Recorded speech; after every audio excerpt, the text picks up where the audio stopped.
A very good afternoon to you all. We would like to begin the last session of the first day of the India Energy Week 2026. This session is titled Maintenance and Advanced Materials. So we are going to have 6 presentations all the way from corrosion to nano catalyst to energy derivatives and finally ending up with the waste plastic valorization.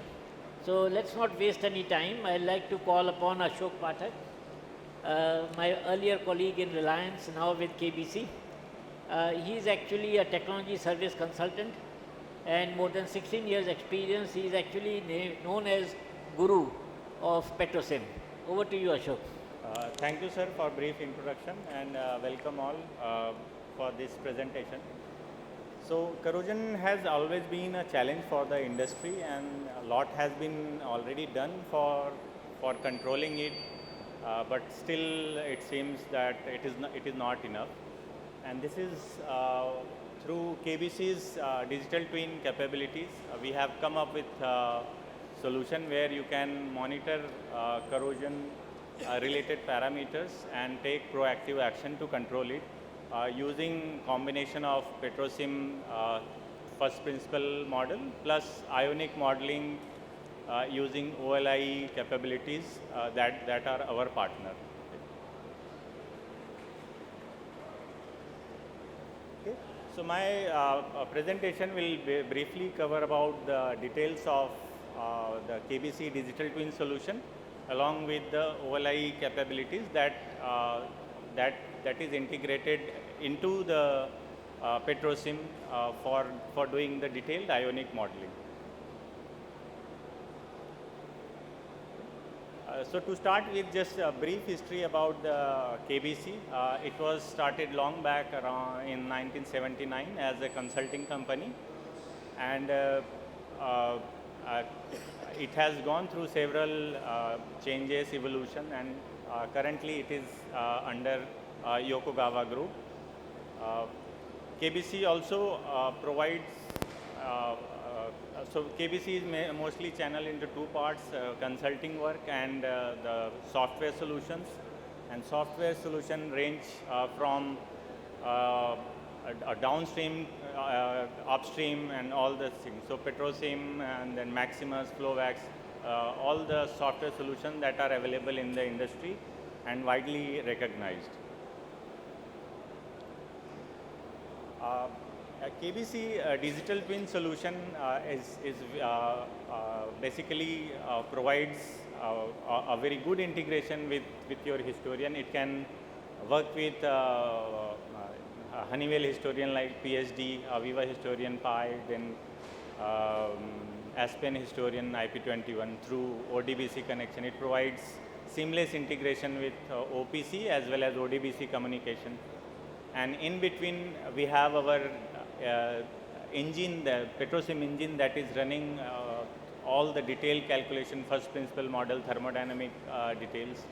And we also have capability to include the LP model itself. And using all these capabilities, we determine all the key parameters that are tracked in the industry. On top of it, now we have also integrated the OLI electrolyte capability package, and that helps to model the ionic model in detail and track corrosion related parameters. This digital twin solution provides seamless integration with the database as well, and those database can be utilized for the visualization, external third parties using external third party software, or the KBC also have the internal solution which is called as KBC Explorer that can also be utilized for the visualization.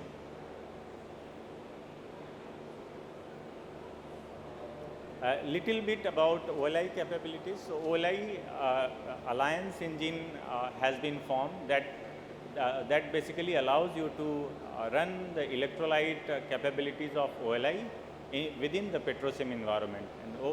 And this package is very comprehensive electrolyte chemistry modeling package. It works for all the wide ranges of thermodynamic and thermophysical property models. It has its own solver, equilibrium calculation, and all the water related chemistries. And that capability we have integrated with the Petrosim so that you can do detailed process simulation along with the ionic model and track both the process monitoring as well as maintenance in a single solution platform. When you have this OLI thermodynamic package within Petrosim, you have the capability to look at the extra corrosion related parameter as well as electrolyte parameters like pH, osmotic pressure, and the ionic strength, and few other things.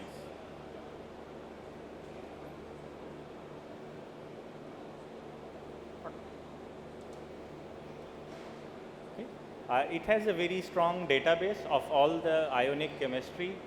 It provides its own data bank. You can include the components, molecules, ions, and it will build a chemistry, all the possible chemistry, whether it is vapor phase, liquid phase, or the solid phase, all the chemistry will be built within your model.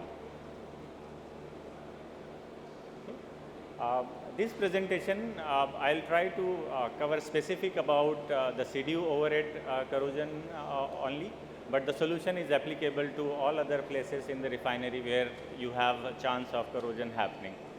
So in CDU, there are mainly two types of corrosion. One is acid corrosion that can happen due to presence of the hydrochloric acid in the overhead, okay, which when it is condensed, the first drop of it is formed. That is very highly acidic and low pH solution, and that can cause corrosion. And to prevent that, usually in the industry, you inject some amount of neutralizers like ammonia or amines, so that you remove the acidity and go to neutral pH. But what happens, you may inject the excess amount of these neutralizers, and it can lead to the salt formation that again results into under deposit corrosion.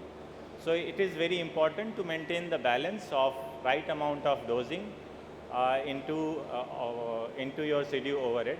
On top of it, to take the challenge of these salts, the wash water is also injected in the overhead. That also can be optimized using the Petrosim solution. So using Petrosim and OLI capabilities, you can monitor some of the important parameters like ionic dew point temperature, which is calculated based on the first drop that is formed within the overhead condition. And that temperature, it can tell you what is the ionic dew point temperature as well as the pH of that particular drop of acidic water that will be formed. And once your temperature goes lower, more amount of water will be solvent, and you get the normal dew point. Similarly, the salt deposition temperature as well, it can predict. This is just an analysis or temperature survey of the CDU overhead condition where the ammonia or amines and the chlorides are present. You can do this kind of analysis where you decrease your temperature from certain point, and you will come to know at what point the salt is getting formed, in how much amount, as well as the first drop of water when it is formed, what is the pH, and then as you reduce the temperature, what is going to happen to your pH. So all these can be done using Petrosim and OLI in terms of temperature survey. This slide provides simple diagram of the CDU overhead ionic model plus the CDU process model. Both combinations are combined here. You can utilize your boot water analysis and determine what is the amount of chloride and other ionic compounds in the CDU overhead, and then you do the analysis of your CDU overhead to determine the temperature. You can also utilize the capabilities of Petrosim to connect directly to your historian, so that you can fetch the real-time data and do the predictions of all these important corrosion related parameters and take action based on those parameters. Uh, as I explained before, all this can be automated using KBC Explorer, which is again a solution from KBC, an application. You can connect it seamlessly to your database as well as your historian, and you can automate it using your task scheduler. So you can tell it that run every half hour or every 2 hours, and it will run automatically and keep on giving you real-time data of present situation of in your refinery. You can also utilize the same solution for doing the offline case studies. This slide provides some of the cases that I have run for the demo purpose. You can see when only you have chloride in the overhead condition, what is happening to the dew point temperature and the pH condition. Then you inject ammonia or the amine into the system, and then what happens to your ionic dew point and pH condition. And to mitigate that, you inject wash water, and then you will be able to see at each point how the things are changing. We have also checked that it can tell the correct pH and salting point and dew point all together for different concentration of the chloride as well. In this case, the top section is referring to chloride amount of 100 ppm, and the bottom section is referring to the amount of around 20 ppm. You can also test it for different type of neutralizers and see whether they are applicable for your conditions or not. So to summarize, KBC corrosion digital twin can be used for online prediction of your corrosion related parameters, which will provide you live updates, and based on that you can take corrective action. It can also be applied to all other sections of the refinery like FCC downstream, then DST or DSDS downstream, hydrocracker downstream. You can also utilize it to optimize the neutralization, neutralizer injection rate, wash water and all those things, and everything can be automated so that you will get the live results. So that's it from my side. If you have any query, we can catch it up later. I think this was a wonderful way of connecting OLI with an existing platform like Petchem for both online and offline corrosion monitoring and control. Friends, the second paper also is on CDU corrosion monitoring using a software tool called Sentinel, and that will be presented by Mr. Ashutosh Kumar, who is actually co-founder of this company who licenses Sentinel. So over to you, Ashutosh. Good evening, ladies and gentlemen, seniors, colleagues and mentors. In next 15 minutes, we shall be looking at and building on what Mr. Pathak had just said. So he had primarily taken up the burden of introducing the problem. Nonetheless, I shall start with the Corrosion Intel framework, what it is, how it came into existence, how we are adapting it for the overhead columns in the distillation units, what are its methodologies on which it works, what are the functional as well as non-functional objectives, and what are the advantages that it brings. The idea took shape, that is the idea of real-time corrosion monitoring. It took shape somewhere in 2021 when we were having a discussion at ADIPEC with the oil producers from Middle East, and they were facing the challenge that they had to store the crude oil on the shore before shipping. That was leading to a lot of corrosion. We conceived that idea. We started the research on the fundamental problem of real-time temporal as well as spatial corrosion monitoring in petrochemical assets. And we came back home, we started working on this, and it involved a lot of lab experiments followed by a mathematical modeling that had to be accelerated, because we are talking about modeling about meter cubes of fluid on daily basis. And when it comes to CDU, the processes are quite fast. we combined all of our endeavors and used the modeling expertise that we had, the evolving modeling expertise, in bringing real-time corrosion visibility first to the storage tanks. And that we deployed in the crude oil storage terminals, wherein the client was able to have batch by batch visibility into how their bottom plate would be corroding. As a result, it was opened after 15 years and the results smashed. We didn't stop there. The genesis of this idea was with ADNOC. We went back to them, we conducted a pilot with them, and this time it was for a different fluid altogether. And the results once again were acceptable, thus bolstering our confidence that the principle, so the framework works. We took this initiative ahead because we were identified by industry partners. So research team from BPCL, ma'am is sitting here. So they had identified the technical challenges of corrosion in overhead column of CDU. We joined hands, wherein our work was once again validated, and it had come to a stage where the results are acceptable.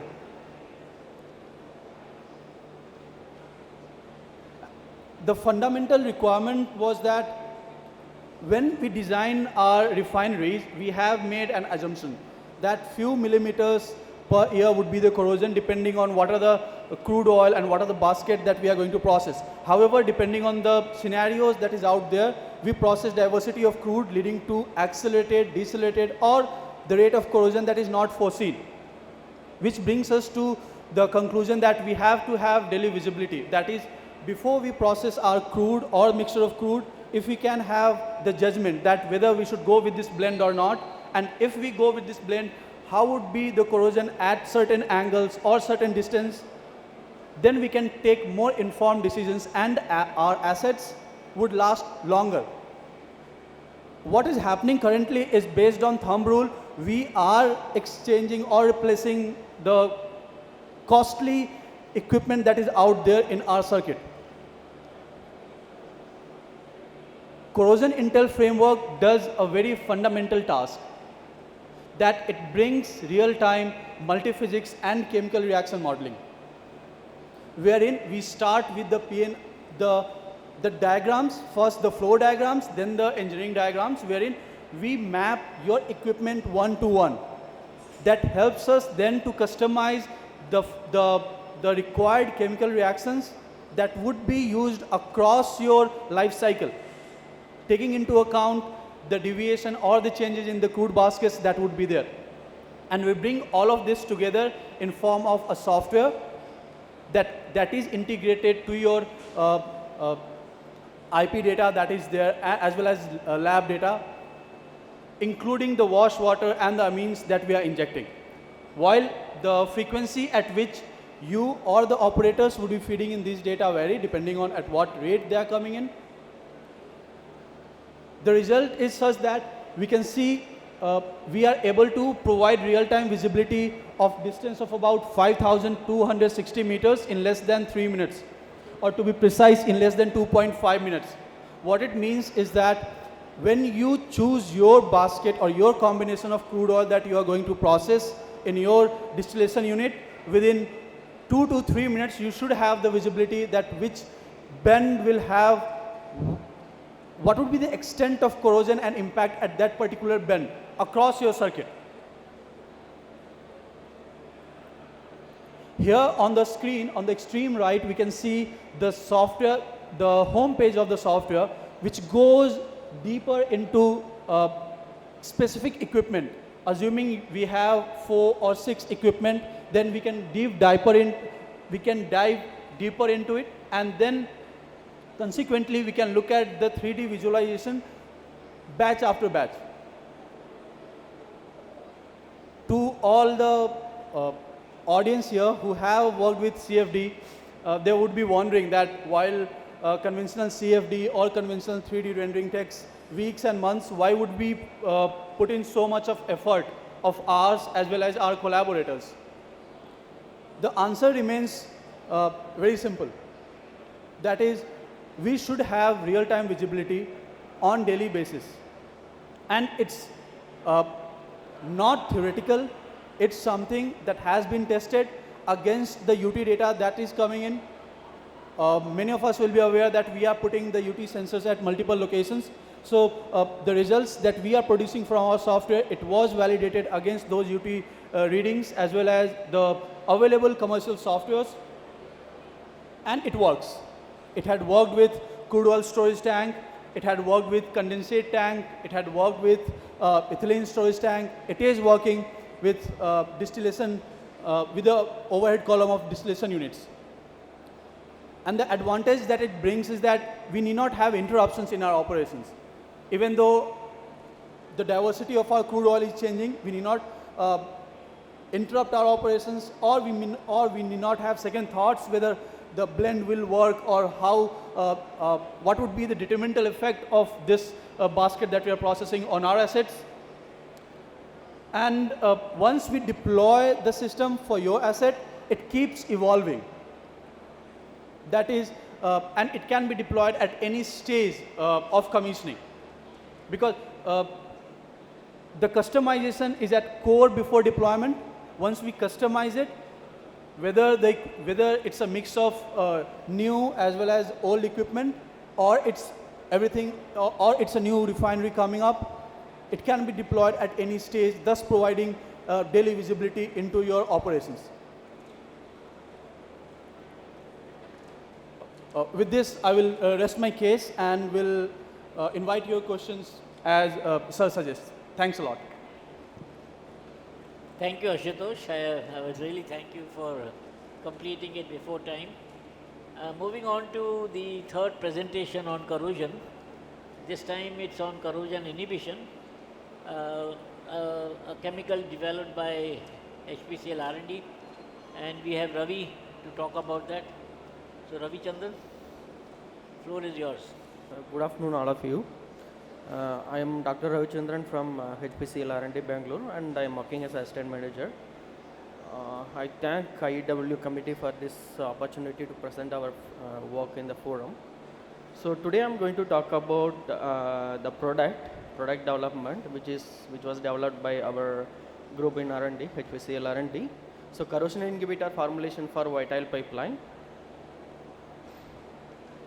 Basically, today I am going to cover up the following topics in this presentation. Just going to give some introduction about and what are the challenges and problems like associated with these volatile pipelines and how to mitigate this issue, and what are the lab studies we conducted to develop this new corrosion inhibitor, and followed by that like field trial and commercialization of the product, and finally conclusion. So this image basically tells the configuration of HPCL pipelines, volatile pipelines. Basically HPCL consists of 18 volatile pipelines, and which cover up about like 4,300 kilometers. And apart from that, like another 1,200 kilometers of LPG pipeline also available. And apart from that, like around 500 kilometers of volatile pipeline, it is under development.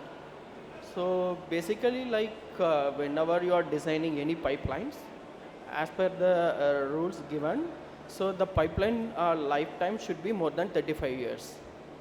So also like whenever we are considering the lifetime, the corrosion also should be considered. That should be less than 1 mils per year. So this is the basic idea about the volatile pipelines and like how HPCL functioning. Which are having like various pipelines. So basically this is the basic challenges and what are the understanding to mitigate the problem. Basically like this volatile pipeline which transports several products like ATF, MS, HSD and SKO.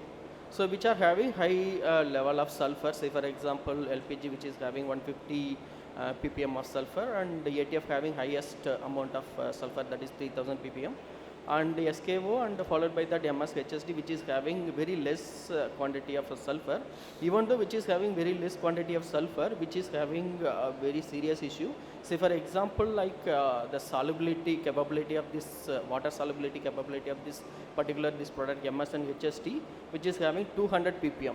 So which can able to the HSD and MS, which can able to solubilize about up to 200 ppm of water, so that this is very serious issue. So further this water will react with the sulfur, that will form H2S, that H2S is enough to induce the corrosion. Even 1 ppm of H2S is enough to induce the corrosion, so that like we have to take care of this sulfur quantity, as well as we have to parallelly mitigate the associated issues. So basically these are the corrosions will happen in any of the vital pipelines, say for example carbon steel. Basically this solid ion, which will undergo anodic reaction and will form Fe2 plus ion, that is cation, and followed by that like in the presence of water, so this water can act as an electrolyte to transfer the charge, and followed by that like H2S, if the H2S present in your product, so if you are transporting the product, so even 1 ppm of H2S is enough to induce the corrosion. And CO2, further if any CO2 is available in the product, so that will react with iron, so that will form iron carbonate. So that is another scale, like it will form the scale inside the pipeline. And like if the iron react with the HCl, say for example HCl present in your product, so like this will react with iron and it will form FeCl2, that is iron chloride. So that is another issue that also will form the salt. And apart from these products, corrosive species, so the other non-corrosive species, say for example sulfur reducing bacteria and other bacteria, that also can able to induce the corrosion, that can convert sulfate into H2S, that further will induce the corrosion in the pipeline. So this is the basic mechanism how the corrosion inhibitor will work in the pipeline, say for example carbon steel. So in the absence of corrosion inhibitor, so all the corrosive species will attack the surface of the metal and it will induce the corrosion on the surface, either a surface or inside the pipeline. So if you add a corrosion inhibitor into the product, so this hetero polar head, that corrosion inhibitor which is consist of polar head, that will form the chemical interaction or physical interaction on the surface, and that will like form the thick surface film that will further protect the corrosion. So basically like this covalent bond which are having the corrosion inhibitor, so which is able to transfer the electron from corrosion inhibitor to the metal surface, so that like the thick surface protective film will be formed on the surface. So basically like the strength of this particular surface film mainly depends on the bond depends on the like electron density of your product, say for example corrosion inhibitor. So basically this is the novelty of the product. In our approach, like we consider like donor acceptor design, so our molecule should be able to donate, as well as at the same time it should accept the proton or electrons. So in this concept we designed our formulation, and association constant, high association constant we maintained, so that will help to improve the like a stable film under the flow, as well as high absorption on the surface, and less dissociation constant should be there.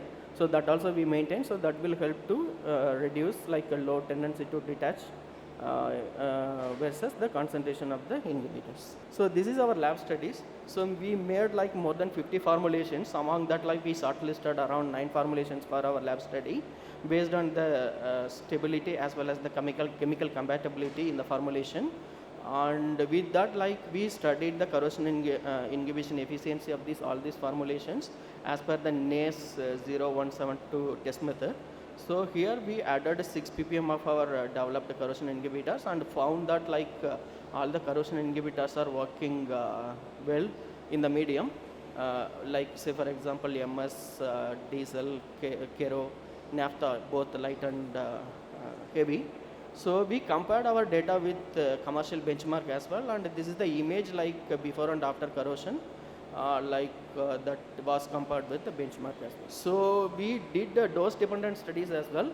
So we varied a different concentration from 0 to 6 ppm, and we studied the corrosion efficiency of our developed product, and we found that with the addition of 4 ppm of our developed product, that would able to control the corrosion in all the products. And say for example, like in comparison with the benchmark 1 and 2, so our developed product working well at 4 ppm, whereas like benchmark 1 and 2, which requires 6 ppm to control the corrosion.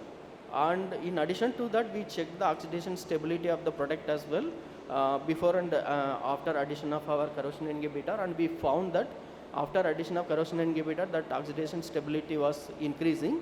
So that is the added benefit of this particular corrosion inhibitor. So all the corrosion rates were rated based on the NAS prescribed for rating. So that table was given as per the. So after the product development, like we went for field trial, we conducted the field trial for this product for almost 3 months in Mundra Delhi pipeline, and we found that this product working better in mitigating the corrosion in pipelines. And also like so we handed over this product to our direct sales team for further commercialization and scale up. And the benefit of this particular product is like this is very cost effective. So it is about 35% lesser than the commercial chemical available in the market. And the market potential is about some 300 metric ton HPCl requirement. So apart from that, like if you consider other OMCs, like it would be around 500 to 600 metric tons. And whatever raw materials used in our formulations, those are easily available and 100% domestic. And this product, as I said, like this is already handed over to our sales marketing team for further commercialization and distribution to our HPCL pipeline locations.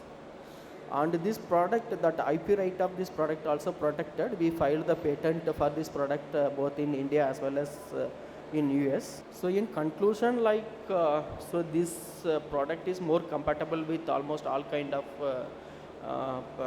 volatiles, including ATF, but we did not take any approval, that MILS approval for this product. We are in the progress of taking MILS approval for this product for ATF, and this is highly efficient and lower dosage. So 4 ppm of dosage is enough to control the corrosion, and this is very highly stable even after 56 hours. During the field trial, we checked the stability of this particular product in the pipeline. We collected the product after 56 hours at the Palanpur, and we checked the stability, and after 56 hours also, like there was no corrosion found in the product. And this is lesser viscosity and better pour point, so that operation of handling of this chemical is very easy during the dosage. Thank you. Thank you so much, Ravichandiran. I think that completes 3 presentations on corrosion, and it's very interesting, the inhibitor which HPCL R&D developed and commercialized. My only comment is that although all 3 of them worked on the the corrosion effect of chlorides, but naphthenic acids is equally important, particularly in the vacuum tower, the LVGO, HVGO circuit. So if you are prepared to process Venezuelan crude, we should be able to predict the corrosion monitoring, the effect of corrosion on the metallurgy, as well as the effect of corrosion inhibitors. With that, we move on to the 4th presentation by Himanshu Hazarika. He's a senior scientist, hydrogen and Bio LNG, working in Nesetten GmbH, and he's going to talk to us about smart nano catalyst, real-time sensors, and computational optimization in refinery framework for the net carbon zero 2070. Over to you, Himanshu. Grateful for the introduction to former chairman of Reliance Industries Limited and my panelists also. Thank you for technical speaker of technical committee of India Energy Week. Good afternoon. My presentation look at how refinery catalysts can evolve from passive materials into self-monitoring, self-optimizing by integrating advanced nanomaterial with embedding, sensing, edge intelligence, and digital twins. It's a combination of chemistry, it's a combination of computer science, then VLSI, electronics, and mathematics. The motivation is simple here. Decarbonization targets is tightening while refinery level and throughput cannot be compromised. This is a disclaimer that this is independent research and system architecture. Now, why this matter actually? Today's refineries are increasingly constrained by energy intensity, catalyst degradation, and delayed visibility into what is actually happening inside the reactor. Mostly corrective action or reactive taken after coke for formation or efficiency loss has already occurred. Most or corrective actions are reactive taken after the coke formation or efficiency loss has already occurred. With net zero commitment, this operating philosophy is no longer sufficient. This is from static intelligence refineries. This is the shift paradigm. Actually, the core idea here is shift paradigm diagram is instead of treating catalysts as static material, we treat them as active system components that can use, sense, communicate, and adapt in real life and real time. That is enable a true refinery 4.0 architecture. As see the key idea behind is that catalyst plus sensor plus edge intelligence equal to autonomous refinery unit. Now the material science innovation. On the material side, we use hierarchically structured nanocatalysts, including metal organic framework, zeolite supported single atom catalyst, and doped transition metal. That as you see in the slide, that zeolite supported single atom catalyst ultra high selectivity, and doped transition metal as coke resistance. Techniques such as atomic deposition, layer deposition, and defect engineering allow precise control of active sites. The result is higher selectivity and conversion at a lower temperature and pressure, directly translating into energy saving. If you see the engineering method, atomic layer deposition ALD, defect surface engineering, what its impact is higher conversion at lower temperature and improved sulfur selectivity like down. Embedded sensing at catalyst scale. Now this is a VLSI part, actually, electronics part. So a key limitation is refined today is that we infer reactor condition indirectly. By embedding MEMS-based nanosensor within the catalyst environment, we directly observe temperature gradient, hydrocarbon species, and byproduct formation at the micro level. These provide visibility where conventional instrumentation cannot reach. Why this is critical is that reactor behavior is very non-uniform, but control system assume uniformity now. Electronic VLSI integration. Sensor data is processed locally using a low power mix signal VLSI architecture. Edge level, but intelligence performs signal conditioning and anomaly detection, ensuring decisions are made close to the process, not after delays. Communication is designed for harsh industrial environment, ensuring reliability over bandwidth. This is a system architecture diagram. The diagram shows cyber physical architecture. The catalyst bed generates real-time data, which is processed by embedded electronics and transmitted securely.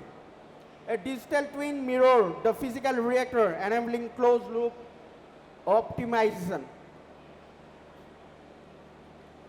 This is a cyber-physical refining system, not an IT add-on. The key point is that this is not an IT overlay. It is deeply integrated into the process layer. Now, digital twin closed-loop control. Now, the digital twin is continuously updated using live sensor data. This allows prediction of catalyst deactivation, optimization of residence time, and early identification of abnormal operational trends. Maintenance shift from time-based to condition-based, reducing unplanned outages. In lab-scale pilot condition representative of FCC hydrotreating units, we observe up to 35% improvement in catalytic refining efficiency and roughly 20% reduction in coke formation. These improvements are driven by chemistry alone, but by continuously adaptive control. It is not, these improvements are not driven by only by chemistry. It is continuously adaptive control. Emission and energy impact. The pie chart shows the life cycle emission comparison over 5-year operating horizon. The integrated system delivery approximately 25% CO2 equivalent reduction primarily through lower energy intensity, reduced regeneration cycle. Importantly, these gains are achieved without compromising throughput. So, the PSU and national relevance for Indian PSU. This framework is directly applicable to existing FCC and hydroprocessing assets. It is aligned with refining modernization programs, hydrogen readiness, and national digitalization objective. This approach is modular and retrofit friendly, which is critical for brownfield assets. Now, why this is lateral integrated innovation and strategic relevance for India, immediately applicable for IOCL, BPCL, SPCL refineries, and policy alignment of national hydrogen missions, Make in India semiconductor, Industry 4.0, digital public infrastructure. Why this is lateral integrated innovation? This work is not positioned as standalone research outcome. It represents system level thinking, combining material science, embedded electronics, AI, and operation. This is the level at which technology becomes institutional, deployable, not just publishable. Now, this is the deployment roadmap. Deployment can begin with a single unit pilot, followed by multi-unit scaling and refining wide optimization. Each phase is designed to minimize operational risks while delivering measurable efficiency gain. I conclude here, the future refinery is not cleaner, but intelligent, adaptive by design. Smart catalytic design systems with embedded intelligence provide a practical pathway to refinery 4.0 and net zero objectives. Thank you. Thanks, Himanshu. I now would like to call upon my old friend, Mr. Rohit Kumar Agrawala, Director Finance, Chennai Petroleum Corporation Limited, on an entirely new subject, talking about energy derivatives as a risk management instrument for our sector, that is oil, gas and power. I think I'm looking forward to hearing, and I think all of you would be. So, Agrawala, the floor is yours. Thank you. I think for the last 4-5 topics we're dealing with micro issues. Let me take all of you to a macro issue which is very so important. See, why at all risk management is required or necessary. If there is a risk, then you need risk management. So let's understand, whether there exists risk or not. And by simple means, we know volatility is a risk. So we're looking at energy prices, volatility and risk. So idea is we have plotted what is the variation that has happened in crude prices, in RLNG prices. And then below that we have plotted what is that variation on, the top table is average volatility, the below table is min and max volatility. Actually at times, averages don't tell the whole story. So when you look at min and max, you find the volatility is quite huge. The margins in this sector is 3 to 5%. When the volatility is to the tune of 40%, it means a lot of scope exists.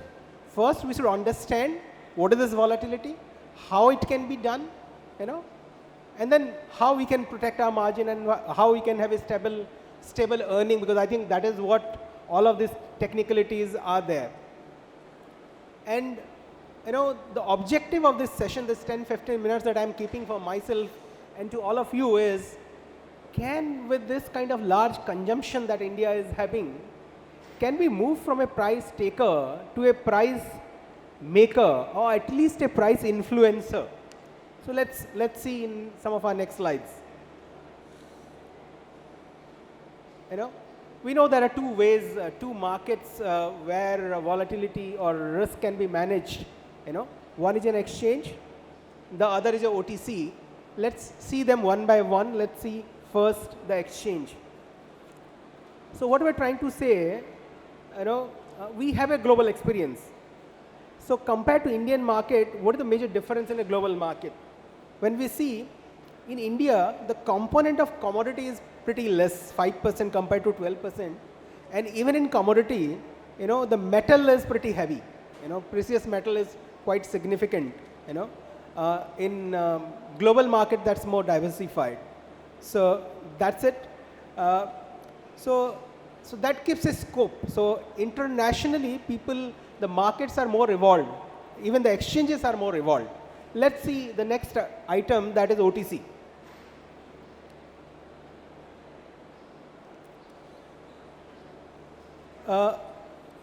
And let's understand how OTC are different from exchanges.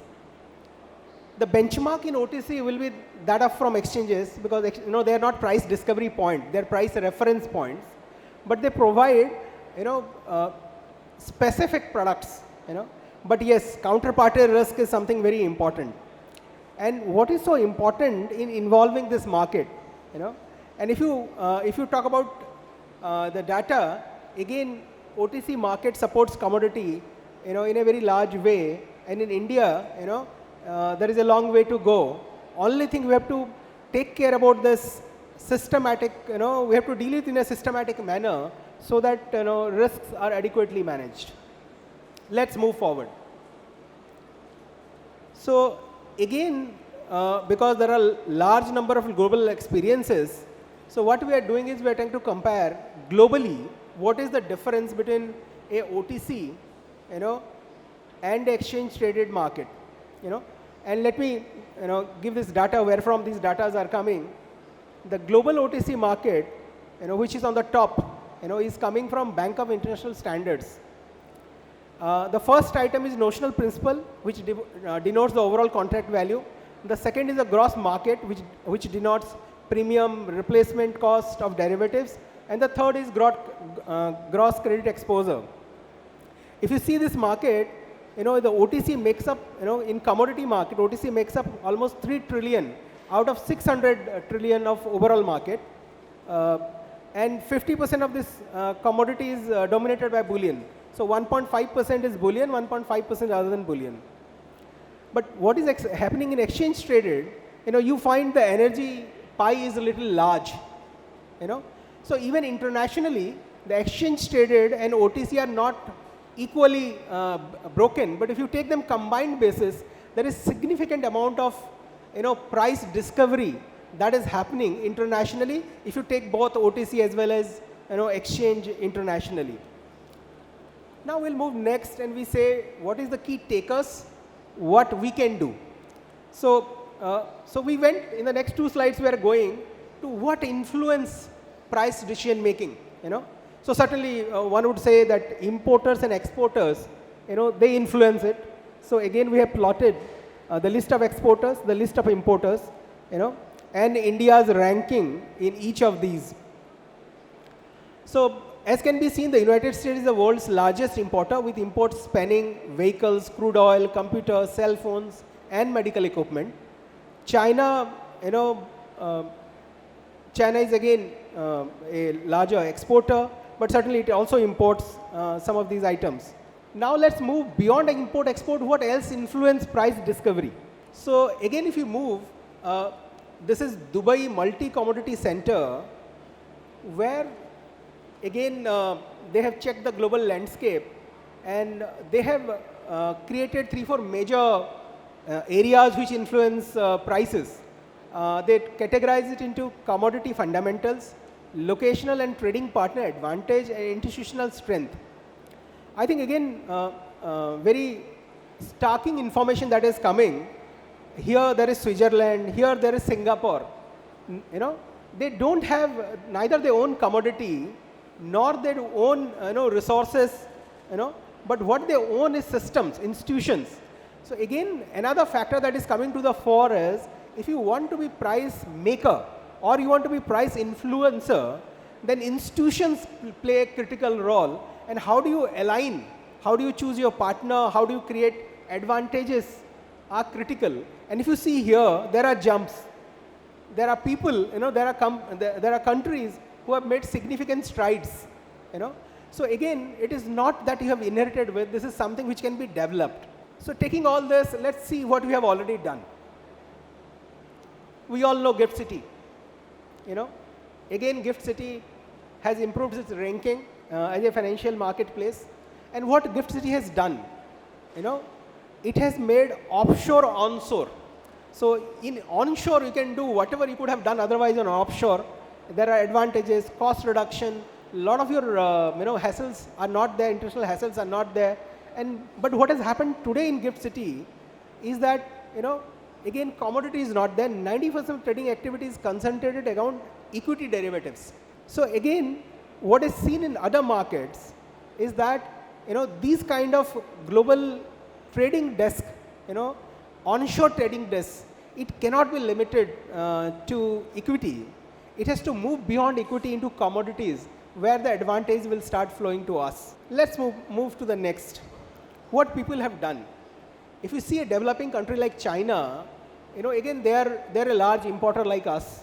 But what they have done over the period of time, is they have systematically, while they have invested in the physical market, they have also systematically invested in these global markets to make so that the trading starts happening there, all key players come there, and then your influence on price is much, much more than what is otherwise, And then, they have moved off quite a bit. And we have seen the case of Singapore, we see other international markets who are doing it. And, so that's another way where we can move. We can move faster, we can create our own systems, and with other advantages, the advantages of financial systems in India, I think these kind of systems will move much, much faster than what others have, demonstrated till now. Now I'm moving to my last slide. If there is so first part of the slide says what some of our large companies are doing. Whether there exists a margin exposure, where there exists an inventory exposure, whether exposure exists or not, whether there is substantial or not, and then what we are doing, at a company level, at an individual level, at an institutional level, and the data is very evident. We are doing very minuscule, or literally we are doing nothing. Second, the lower part tells us what exists, whether the opportunity exists or not. 3 examples have been given: Brent Dubai spread, naphtha spread, and natural gas spread. If you see there, the opportunities are large and the opportunities are regular. So there is opportunity, there is exposure. There are examples where we would have seen not only physical transaction, how evolved onshore market in India can have significant influence on prices. So all this tells even our physical activities and physical exposures with little development in markets, can take us a long way. And it is not that it has not been done. GIFT City has come, the impact has been seen in some areas. Only thing that impact has to go to commodity so that, the direct beneficiary and the large number of indirect beneficiaries get this benefit. So I would like to close like this. I think today the urge is to shift our mindset from reactive to proactive, from exposure to insulation, from risk to opportunity.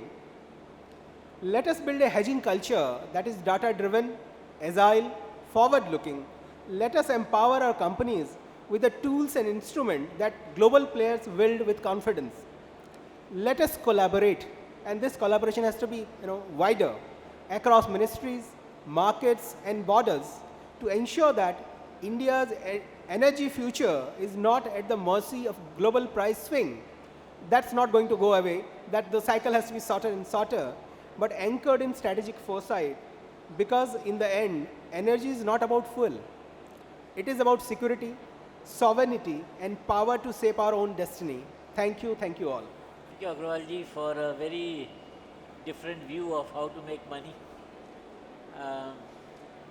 Friends, the last presentation this evening is again from HPCL, from Ramanathan, from HPCL Mumbai Refinery. He is Chief Manager there, and he is going to present the work that they have done in trying to valorize waste plastic pyrolysis oil along with the VGO feed in their FCC unit. Over to you, Ramanathan. Very good evening to all. First of all, I thank IEW for giving this opportunity, and first of all, I thank our chairperson and all the delegates to be present here. Still, it is the last presentation of the day. I know how difficult it is. So, my presentation is based on we processed a plastic pyrolysis oil in one of our fluidized catalytic cracking unit. So this shows the complete background of how it starts and what are the difficulties what we faced and how successfully we processed it and we got the certification for that. The petrochemical industries, there is a huge growth is there due to the significance of plastic usage. The global market for plastic is around 5.7 trillion and the output is forecasted to quadruple by 2060. So wherever the primary demand of oil or gas, either way the petrochemical percentage contribution varies from around 8 to 14%. So in the future petrochemical is going to be dominating more in the oil sector. So the plastic usage also continuously it is going up. You can see this plastic waste generation in India, it's around 9.3 million tons of plastic waste per annum. This is the current projection. And overall in the world, every country is contributing majority of plastic generation. Mostly it is landing up in landfill, dump sites, and it is leaking in the environmental leakages and ocean pollution. And very, very little amount is going for recycling. Around 8% only it is going for recycling. So there is a large scope for plastic recycling that otherwise either it is burnt or it is buried and let it degrade on its own time. You can see now regularly people will focus on two things. One is plastic circularity, another one is plastic pyrolysis oil circularity. As far as plastic reuse is concerned, mostly it will be carried out only on the clean and sorted plastics. It cannot be done in every plastic. But plastic pyrolysis circularity, it can be mixed of plastic. Still there are few constraints that we will cover in the subsequent slides. But however, it covers most of the plastics. And plastic circularity obviously it consumes very less amount of energy and very fewer emissions. Plastic pyrolysis oil, because we have to process the oil, produce plastic pyrolysis oil, then we have to process in some processing in the units. So obviously energy use will be high and emission also slightly in higher side. But quality wise, if you are seeing, so material reuse, it is possible and it is limited to constraints. But here circularity, it's like a feedstock itself, we are going to replace it. So that is one difference what we will feel. And this will be mostly very beneficial for countries where there is a poor recycling infrastructure is available for plastic recycle. So that's why plastic pyrolysis oil processing is very economical in terms of circularity economy is concerned in countries like India. So now coming to challenges, now plastic pyrolysis oil really comes with a lot of challenges because the plastics have some of the major contaminants which will be very problematic for refineries, especially chlorides. So these chlorides have a high corrosion impacts in the downstream carbon steel units. So we have to be very cautious on these chlorine components. And once the dyeing concentration goes up, then obviously gum formation will be high and a lot of coke formation will be more. So those things we have to concentrate a lot. So when we started processing, we studied all the contaminants in multiple different plastic pyrolysis oils being supplied by many parties. And we came to some conclusions that this whichever suitable for processing in the refinery with very minimum impact with respect to corrosion. That is our ultimate target. So we studied all the contaminants starting from nitrogen, metals like sodium, and then chlorine. Then we compared all the properties of feed versus this plastic pyrolysis oils, and then we decided which to be used. So coming to the difference between the plastic pyrolysis oil and FCCU feed, now if you are seeing FCCU feed will varies from depends upon the feed CCR around 0.86 to 0.9293 it can vary. PPO mostly it will be around 0.72, mostly it will be naphtha cut range, it will be there. So but bromine number it will be higher side, and chlorine that we have to be very careful because we have seen up to 50 ppm of chlorine content. So we studied all the plastic pyrolysis oil in our R&D Bangalore, and all the components we segregated, which are all the chlorine components are there. Those things we studied, and then we finally selected our plastic pyrolysis oil. So this is our R&D setup, pilot study we did it in our R&D, where plastic pyrolysis oil were taken from SABIC Industries and we processed it, and we arrived at what is the yield pattern, what is the corrosion impact, those things we studied in a laboratory scale. Once during laboratory scale itself we identified that as far as the yield is concerned, the LPG and off-gas generation is slightly going up because everything is naphtha is getting cracked in FCCU. Our plan is to process this plastic pyrolysis oil in the FCC unit. So all this PPO is getting converted into dry gas and LPG. So this is our preliminary observation in our R&D lab. So this is our sequence what we followed. So first we selected the plastic pyrolysis oil what we are going to process. Then we taken up in the FCC unit, and where we got all the products. Here for doing that we want to take it very cautious. So what we did is we identified a dedicated skid, independent skid which is not related to any of the feed tank of FCCU, and we connected to FCCU riser, and then we started processing. So by doing so, the plastic pyrolysis oil we didn't give any residence time to settle so that gum formation can be avoided, and immediately whatever the plastic pyrolysis oil come inside the refinery, immediately we started processing. That is our target, we planned it in such a way that. So while doing it, because this is a live unit, we want to carry out this trial in the live FCC unit, we don't want to take any shutdown. So first we identified an injection point in the reactor riser. So normally naphtha recycling will be provided in the FCCU. So that we preliminary first point we identified it. Then we identified the skid. So dedicated skid. Initially we procured the skid for any chemical trials that was planned in refinery. So those that skid we identified it. Then comes to the actual problem, because that skid is not designed for any of the FCCU reactors because the condition is completely different. So every skid, each and every part we derated. Starting from PSV, we derated to reactor conditions, reactor riser conditions. Then plastic pyrolysis oil falls in category 1B. So all the vent has to be routed to flare system. So we identified a live unit, one flare point we identified, we connected to that flare, and all mixers, everything we removed, we blinded it so that no hydrocarbon comes out of it. and several LTs, because this is a chemical skid, mostly level transmitters and all will not be provided. So those arrangements we made.